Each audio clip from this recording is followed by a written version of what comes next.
Jambo moja ambalo watu wengi hawajui ni kwamba kuna watu wawili duniani.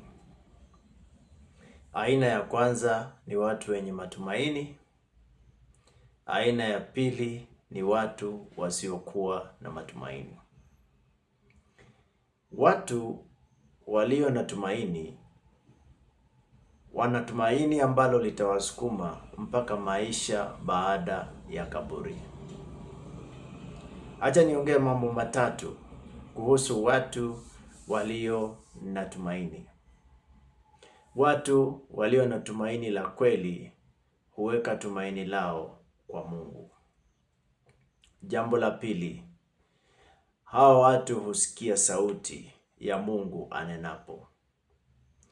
Jambo la tatu, hawa watu hata wakifa watafufuliwa, watapaa kwenda kumwona Yesu, na kama atakuja kabla hawajakufa, hawatakufa.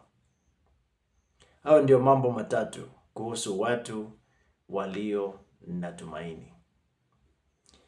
Nianze kwa kusema hawa watu humsikia Mungu.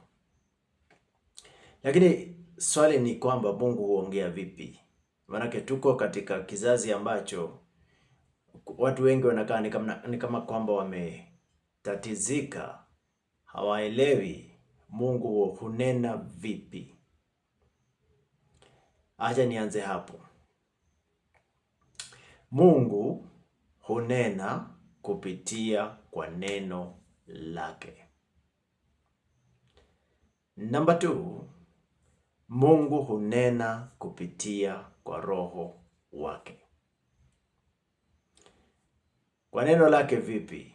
Hunena kwa neno lake lililoandikwa. Unaposoma Biblia ni Mungu ananena pamoja nawe. Kwa Roho wake vipi? Alisema kwamba watu wakijawa na Roho Mtakatifu, kuna wale watakaoota ndoto, kuna wale watakaoona maono, na kuna wale watakaotabiri. Zaidi sana Yesu alisema Roho akija ataweka ushahidi katika mioyo yetu. Kwa kitu inaitwa kwa Kiingereza inner witness. Hakikisho la ndani. So hizo ni njia mbili ambazo Mungu huongea, kwa Roho wake na kwa neno lake. Je, wewe humsikia Mungu? Sasa tuko na tatizo kwa sababu ya watu ambao wanasema Mungu amenena na wao kupitia kwa Roho. Wanamaanisha kwamba walilala wakaota ndoto, ama waliona maono,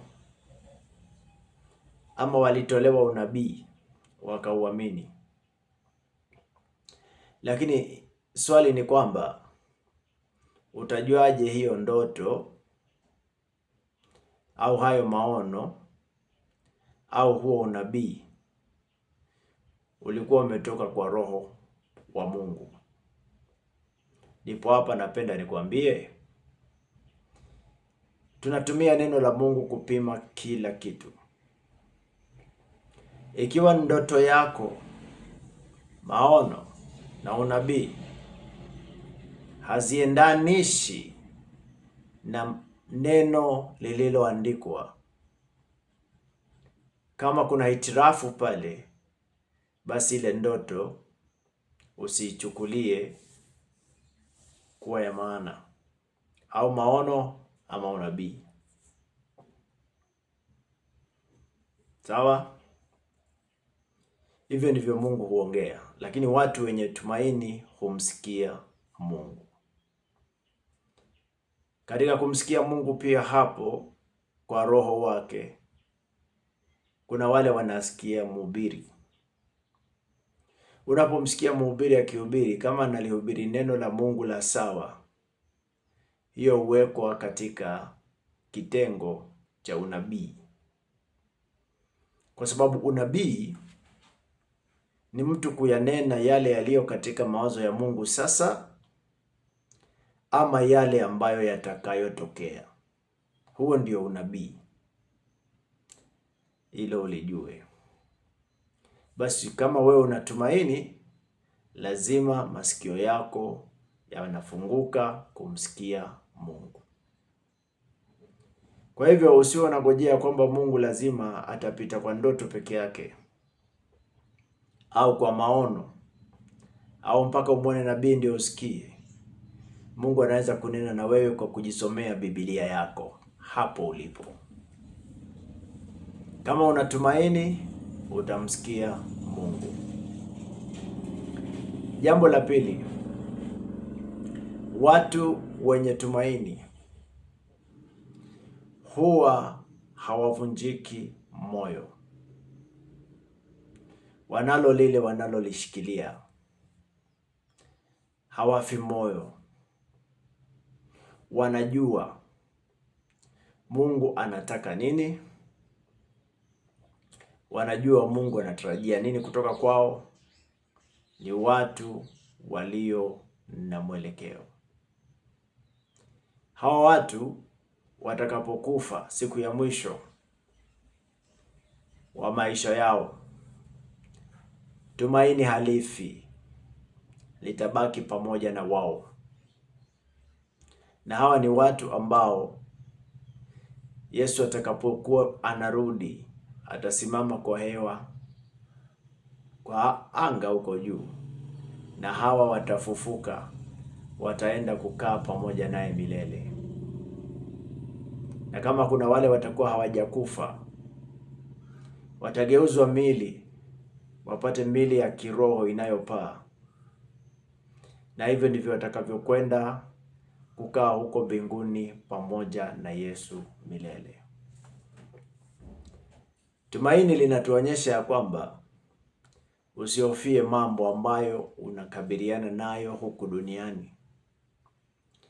Mambo yote unayokabiliana nayo magumu, mengine ni mateso, hauyaelewi, haujui sababu yake, kwa nini yakatokea haya.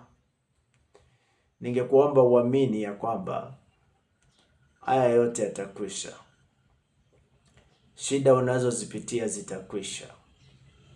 Magonjwa unayoyapitia yatakwisha. Ugonjwa huo utaenda. Masumbufu hayo yatakuacha. Ndoto mbaya zitakuacha. Dhambi inayokuzinga kwa haraka, inayokushika kwa haraka, itakuacha. Uovu ambao unakusumbua zitakuacha hizi. Lakini lazima uwe na tumaini. Sasa tuchukue muda tulieleze tumaini kidogo. Tumaini ni nini? Tumaini ni kumwacha Mungu afanye. Kumpa Mungu, kumuhusisha Mungu. Kujua kwamba yuko Mungu na huwa anafanya, na ukimpa nafasi atayafanya. Hivyo ndivyo watu wengi wamefaulu katika maisha. Lakini wapo watu ambao huweka tumaini kwa akili zao, na zipo nyakati akili zao huwa zinafika mwisho. Kuna watu ambao huweka tumaini kwa watu wao, watu wa ukoo, ama watu wa familia yao. Wengine wanaweka tumaini kwa marafiki, tumaini kwa pesa, tumaini kwa mali walio nayo. Lakini hilo tumaini hufika mwisho, kwa sababu hizo sio vitu vya kudumu. Lakini napenda nikwambie yuko Mungu kwa hii dunia, na Mungu huwa anadumu. Ukiweka tumaini lako kwake, maisha yanakuwa tofauti. Ndio sababu maandiko matakatifu, yule bwana mmoja anaitwa Solomoni mwenye hekima nyingi katika dunia yote, hakujawahi patikana mwanaume mwingine kama yeye, alisema hivi: mtumaini Mungu kwa moyo wako wote, wala usitegemee akili zako mwenyewe. Kwa hivyo pana haja ya kujua yuko Mungu wa kutumainiwa. Hata kama umefika kikomo, umefikiria umefika kikomo, fedha zimefika kikomo, maisha unaona kama umepotea njia, katika malezi umekwama, katika uhusiano umekwama, napenda nikwambie yuko Mungu kwa hii dunia ambaye wengine waliofika mwisho kama wewe walimtegemea na wakafaidika. Tunapewa habari ya bwana mmoja katika Biblia anaitwa Ayubu. Wengi wenu mnasoma habari zake ama mliwahi msikia. Ayubu alikuwa tajiri mkubwa sana katika nchi ya Mashariki. Alikuwa na kila kitu. Alikuwa na farasi, alikuwa na punda, alikuwa na ng'ombe, alikuwa na mbuzi, alikuwa na kondoo, na alikuwa na utajiri mwingi. Alikuwa na wafanyikazi, alikuwa na watoto 10 na wote walikuwa watu wazima. Lakini aliyompata Ayubu ni mambo mazito, kwa sababu siku moja lilitokea hili, likatokea lile, likatokea lingine. Wakora wakamuibia vitu, moto ukaunguza vitu vyake, dhoruba na pepo zikaja zikaangusha nyumba watoto waliokuwa wanakaa wakafa. Yakampata mambo mazito. Lakini Ayubu aliweka tumaini lake kwa Mungu. Akasema, haijalishi mambo yamekuwa mabaya kiwango gani, lakini kuna kitu moja najua, ya kwamba mkombozi wangu anaishi. Ayubu alikaa kujua yuko mkombozi anaishi. Wakati kila kitu chake kimekwisha, tumaini karibu lipotee, Ayubu akawa mgonjwa. Akawa mgonjwa, ugonjwa wa ukoma. Ugonjwa wa ukoma, ngozi na hisia za ngozi zinakwisha, vidole vinaanza kukatika. Hivyo ilikuwa ukigonjeka hivyo, unatengwa na watu. Unawekwa mahali karibu na kichaka, watu watakuwa nakuletea chakula mle, unakula kule. Alafu hawataki kukuguza usiwashikishe magonjwa. Mkewe akaliona hili limezidi sana, akamwambia, Ayubu bwana, wewe mlaani Mungu ufe, mateso haya yamezidi. Ayubu akasema, wewe mwanamke, wewe umeongea kama wanawake wasio na ufahamu duniani. Hakuweza kumlaani Mungu afe. Alisema, hata Mungu akiniua bado nitamtumaini, na ninajua nitamuona baada ya kuharibika kwa ngozi langu. Ninajua nitamuona Mungu. Aliweka tumaini lake kwa Mungu. Na mimi napenda ujue, Ayubu ni mfano mzuri wa kila mtu katika dunia anayemtumaini Mungu, kwamba hata baada ya kila kitu kimeharibika kwako, kwa rafiki zako, kwa ndugu zako, bado utamuona Mungu. Kuna njia Mungu atakayoitengeneza. Maandiko matakatifu yanasema Mungu hutengeneza njia jangwani.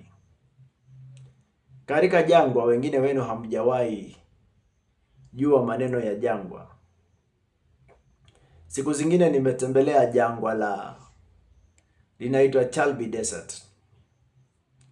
Chalbi Desert, wakati nimetembelea pale, niliona ni jangwa la mawe ambalo ukiangalia mashariki huoni mwisho wa mahali hayo mawe yamefika. Ukiangalia magharibi, ukiangalia kusini, ukiangalia kaskazini. Tunapita kule na gari masaa matatu.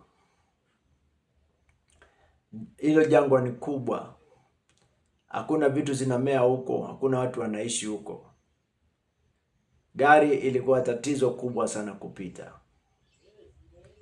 Lakini pale inabidi uijue njia. Usipoijua njia utakuta umepotea kabisa. Na mimi nakwambia hivi, yuko Mungu ambaye hutengeneza njia jangwani, hata mahali pasipokuwa na njia. Yuko Mungu ambaye akikutana na bahari anaigawanya, anatengeneza njia hata kwenye bahari.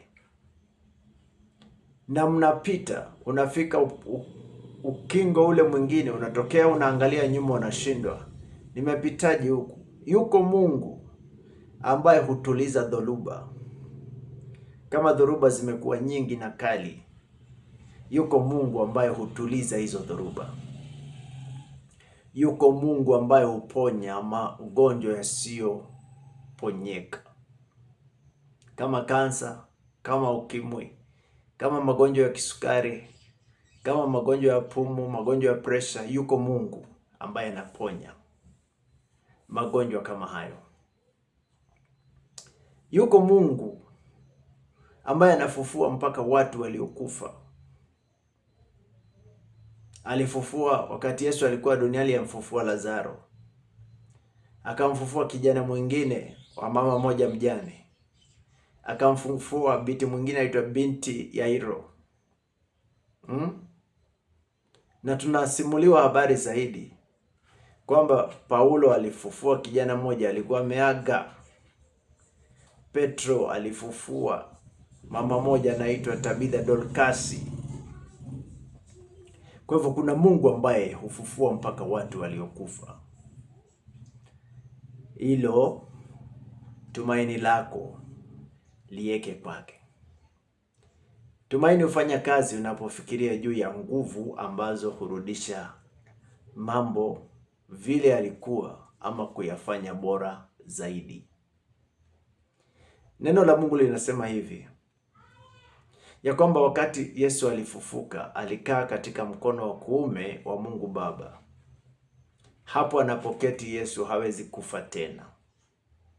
Na maandiko yanasema kuna nguvu iliyomtoa katika kaburi ama iliyomtoa katikati ya wafu. Wakati wafa Yesu pale anaenda kuzikwa, walifufuka watu waliokuwa wamezikwa miaka mingi sana kabla ya yeye kuja kufikia kufa. Kwa hivyo Mtume Paulo wakati alikuwa anafikiria juu ya nguvu hii, akasema nataka nimjue Yesu. Na nijue uweza wa kufufuka kwake, the power of his resurrection. Na niweze kushiriki mateso yake na hata nishiriki kufufuka pamoja na yeye. Watu waliokuwa kabla ya sisi waliamini kuna nguvu ambayo itafufua watu siku moja.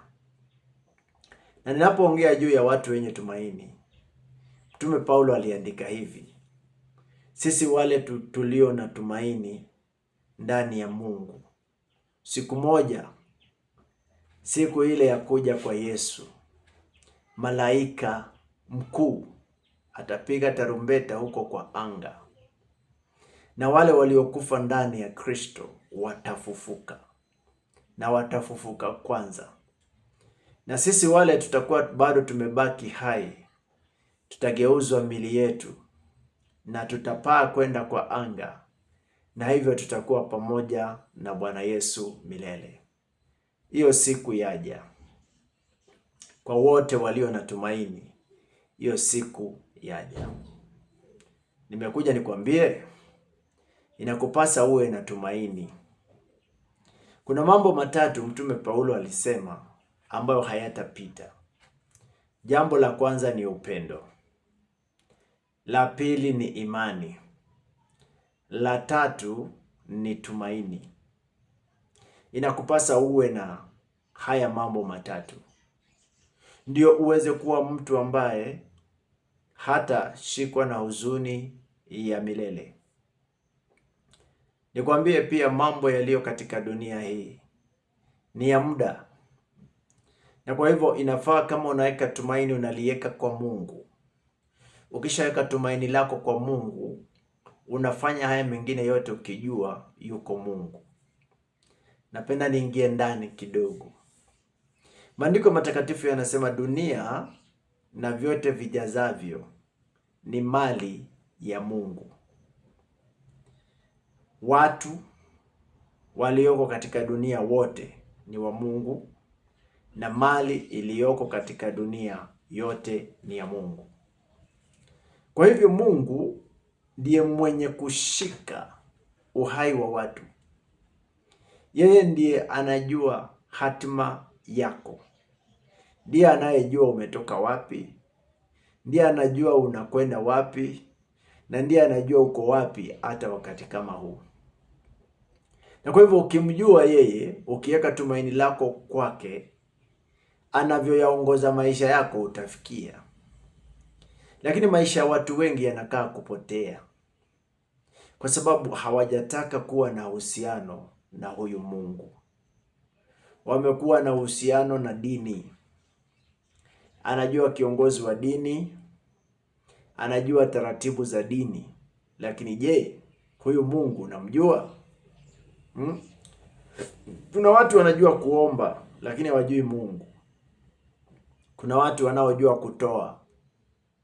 Kuna watu wanakula meza ya Bwana. Kuna watu wanavaa mavazi ya dini, wanajua vyeo vya dini, wanajua mila za dini zao, lakini bado hawajawahi mjua Mungu. Kumjua Mungu inakupasa ukamjue Yesu. Mtume Paulo pale mbeleni aliitwa Sauli, na yeye aliyajua haya yote, lakini hakujua ya kwamba yupo Yesu ambaye hufanya kazi kwa hii dunia. Wakati Yesu alikuwa anawaaga wanafunzi wake akienda mbinguni, aliwaambia, enendeni ulimwenguni kote, mkawafanye watu wote kuwa wanafunzi wangu. Aaminie na kubatizwa ataokoka. Na akasema hivi, wale watakao kataa kuamini watahukumiwa. Yaani yule ambaye hataamini atahukumiwa. Na yule ambaye ataamini, Yesu akasema ishara hizi zitaambatana pamoja naye. Yesu akasema kwa jina lake, kama unaamini utatoa pepo. Kwa jina lake, kama unaamini utanena kwa lugha mpya. Akasema kwa jina lake, kama unaamini hata ukiekewa kitu cha kufisha hakitakudhuru kamwe. Akasema kama unaamini kwa jina lake utaweza kuweka mikono juu ya wagonjwa wakapata afya. Sasa tatizo tulio nalo, na ningependa unisikize kwa makini sana. Tatizo tulilo nalo ni kwamba there is a very thin layer. Kuna sehemu nyembamba sana kati ya dini na kumjua Mungu. Kwa sababu kumjua Mungu si kufanya yale ya dini, sijakataza ufanye. Lakini ningependa umjue Mungu. Yesu aliishi na wanafunzi wake akawauliza, lakini nyinyi huwa mnasema mimi ni nani? Kabla ya hayo alikuwa amewauliza, watu unisema mimi kuwa ni nani? Yesu akawaambia, wanafunzi wa Yesu wakamjibu wakamwambia, watu huwa wanasema wewe ni Yohana Mbatizaji, wengine wanasema wewe ni Yeremia, wengine wanasema wewe ni Elijah, wengine wanasema wewe ni mmojawapo wa manabii. Hata leo kuna watu bado wanasema Yesu ni nabii. Kuna watu wanasema Yesu leo ni mtenda miujiza tu.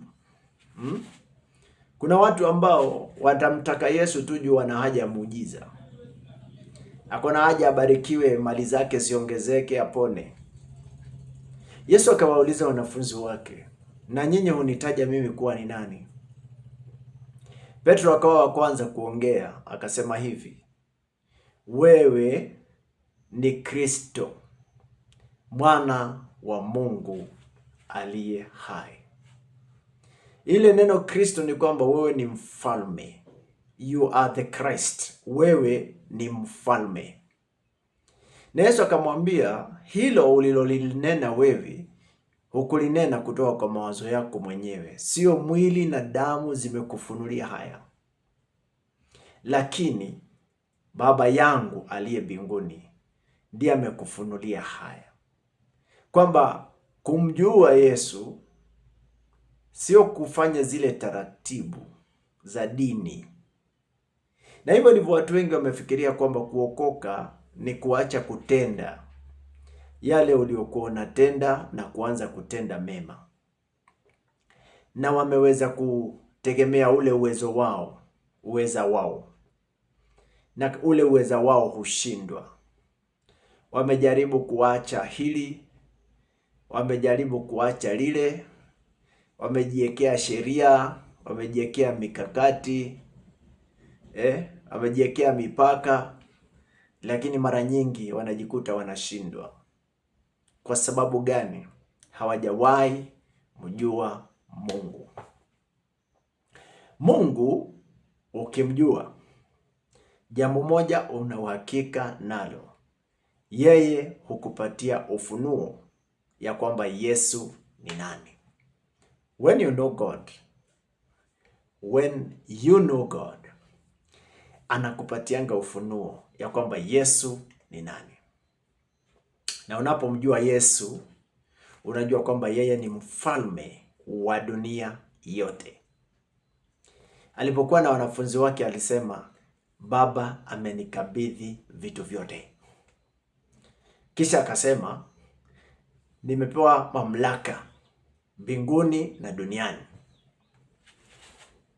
Watu wa dunia hii kwanza ukimbizana na utajiri. Wakishapata utajiri, wanataka kuwa viongozi, ndio sasa wapate mamlaka ya kutawala na kutiisha watu. Wakishakuwa viongozi sasa, wanatafuta hekima. Hizo ni vitu tatu watu wa dunia hii ukimbizana nazo. Kwanza akuwe tajiri, pili atawale watu, zaidi akuwe mjanja kuliko wale watu wote. Na mimi nakwambia hivi, ukishamjua Mungu, haya mengine yote Yesu alisema utazidishiwa. Akasema tafuteni kwanza ufalme wa mbinguni na haki yake, na hayo mengine yote mtazidishiwa. Kwa hivyo kuna kitu inaitwa kutafuta ufalme. Watu wenye tumaini kwa Mungu badala ya kutafuta mali. Yesu alisema msisumbuke mkitafuta chakula, msisumbuke mkitafuta kinywaji, msisumbuke mkitafuta mavazi. Yaani neno pale ni usisumbuke. Tafuta lakini usisumbuke. Lakini akasema katika hizo zote, sikize, katika hayo yote tafuta ufalme wa Mungu kwanza. Katika pitapita zangu nimeongea na watu wengi na wao hufikiria kwamba kutafuta ufalme wa Mungu ni kuomba. Nakuta watu wameomba sana, wamefunga, wameomba, wamejinyima chakula siku 40.